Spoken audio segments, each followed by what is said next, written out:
Imposter syndrome is not humility. It is a biological glitch. You self-sabotage because your nervous system has become allergic to your own success. You are running a slave frequency, a code that says you must earn your right to exist. Look at your reality. Money slips away. Look at your body. The acne, the migraines, the chronic back pain. These are not random. They are the physical echo of a virus called I am not enough. At frequency 10D, we don't negotiate with the symptom. We execute a system restore. We decode the guilt in your mind. We heal the abandonment in your emotions. And we reset your permission levels to receive.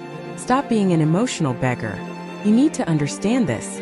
Worthiness is not a reward for your labor. It is your factory setting. Reclaim your code. The Code of Worth protocol is waiting for you. Click the link in bio. Your upgrade is ready.